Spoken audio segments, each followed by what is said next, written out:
Imagine a young woman, barely 22 years old, stepping onto an airplane on a cold January day in 1972. Her name is Vesna Vulović, a flight attendant working for JAT Airways, the national airline of Yugoslavia. She isn't even supposed to be on this flight. A scheduling mistake swapped her with another Vesna, placing her aboard Flight 367, a McDonnell Douglas DC-9 traveling from Stockholm, Sweden, to Belgrade, Yugoslavia, with a stopover in Copenhagen, Denmark. It's her chance to see the world beyond her hometown, and she's excited. Her dark hair neatly pinned back, her uniform crisp. She has no clue that in mere hours her name will be etched into history as one of the most improbable survival stories ever recorded. The plane takes off from Copenhagen at 3:15 p.m. On January 26th, bound for Zagreb, its next stop before Belgrade. Vesna moves through the cabin, offering smiles and coffee to the 28 passengers and crew aboard. The sky outside is a vast expanse of gray, the air thin and frigid at 33,333 feet, higher than Mount Everest's peak. At 4 p.m., 46 minutes into the flight, everything changes. A violent explosion rips through the aircraft, shattering it into pieces mid-air. Investigators later conclude a bomb, likely concealed in a suitcase and planted by Croatian nationalists amid Yugoslavia's political unrest, triggered the blast, though the full truth remains elusive decades later. The fuselage splits, seats tear free, and bodies are sucked into the freezing void, plummeting toward the snowy mountains of Czechoslovakia, now the Czech Republic. For anyone else, this is certain death. For Vesna, it's the beginning of a miracle. She doesn't remember the explosion. She doesn't remember falling. What happens next defies every expectation of physics, biology, and sheer human endurance. Vesna, unconscious, is trapped in the plane's tail section, pinned between a food cart, a fragment of fuselage, and possibly the body of a fellow crew member. That chunk of wreckage becomes her lifeline as it tumbles through the sky for nearly 3 minutes, a fall exceeding 6 miles, reaching speeds of 120 miles per hour in the thin, -60-degree air. It should shred her to pieces or freeze her instantly, but it doesn't. The tail section slams into a steep, snow-covered mountainside near the tiny village of Srpska Kamenice, the impact softened by the slope and deep snowdrifts. Trees snap, metal crumples, and the wreckage carves a jagged path through the forest. Villagers hear the crash, a thunderous roar echoing through the hills. Bruno Honka, a local woodsman who served as a medic in World War II, races to the scene, expecting only devastation.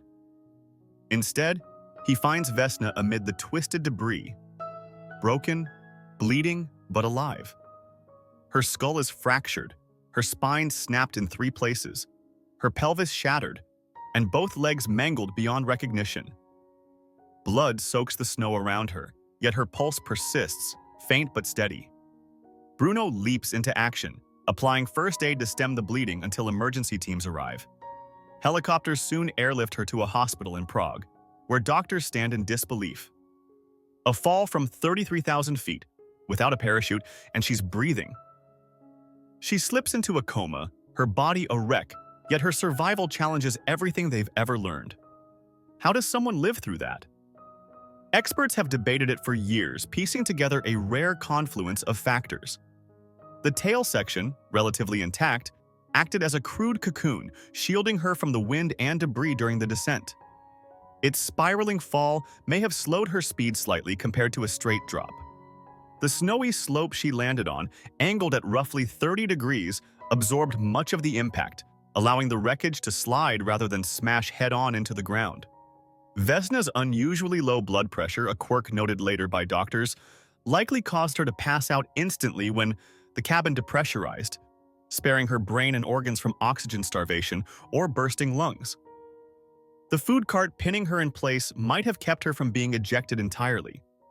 It's a 1 in a billion alignment of luck, physics, and human resilience. For weeks, Vesna hovers between life and death in that Prague hospital.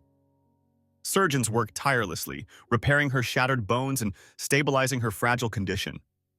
Her family gathers at her bedside, praying for a miracle. When she finally awakens, she's paralyzed from the waist down and has no memory of the crash or the fall. just a hazy image of serving passengers before the world went black. Her first request, legend says, is for a cigarette, a spark of defiance amid the wreckage of her body. Doctors deliver grim news. Her spine is broken, her pelvis crushed, her legs useless. At 22, she faces a future redefined by pain and limitation. But Vesna doesn't surrender. Months of grueling rehabilitation follow, surgeries, therapy, and sheer willpower. Against all medical predictions, she regains the ability to walk within a year, a feat that stuns her doctors. She returns to Belgrade, a national hero, greeted by crowds and journalists eager to hear her tale. In 1985, Guinness World Records officially lists her as the survivor of the highest fall without a parachute, 33,333 feet, a record unchallenged to this day. She brushes off the fame with a shy smile, insisting she's no hero, just lucky. Airways offers her a desk job. She longs to fly again, but they refuse, citing her injuries and passenger fears. She takes the desk role reluctantly, her wings clipped.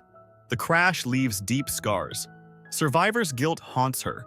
Why her, when 27 others perished? Physical pain lingers from her injuries, and the trauma of that day shadows her quiet moments. Yet Vesna presses on, her spirit unbroken. In the 1980s and 90s, she becomes a vocal critic of Yugoslavia's authoritarian regime, joining protests against Slobodan Milošević despite her frail health. She lives modestly in Belgrade, avoiding the spotlight, often joking she'd have preferred a less dramatic claim to fame, like winning a lottery instead of falling from the sky. Her survival fascinates the world. Scientists study her case, marveling at the odds. Some question the official altitude, suggesting the plane was lower, but wreckage analysis and her injuries align with 33,000 feet. She meets Paul McCartney in 1986 during a Guinness event, and he quips she'd be handy on tour. You'd survive anything. She laughs, preferring her simple life. As Yugoslavia crumbles in the 90s, she loses her job amid economic chaos, scraping by on a pension. Friends say she never complains, even as her health fades. Vesna Vulović dies on December 23, 2016 at 66, found alone in her Belgrade apartment after friends grow concerned. Her death's cause, perhaps a heart attack or stroke, remains private, but her legacy echoes. She didn't choose to fall 33,000 feet, nor to become a legend. She just wanted to serve coffee at altitude.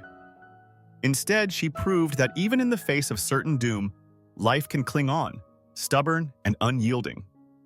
Her story endures as a testament to the wild, unpredictable power of chance and the human will to survive it. Could you survive a 33,000-foot fall? Let us know in the comments. If you found this video informative, please give it a thumbs up, share it with friends, and don't forget to subscribe for more content like this.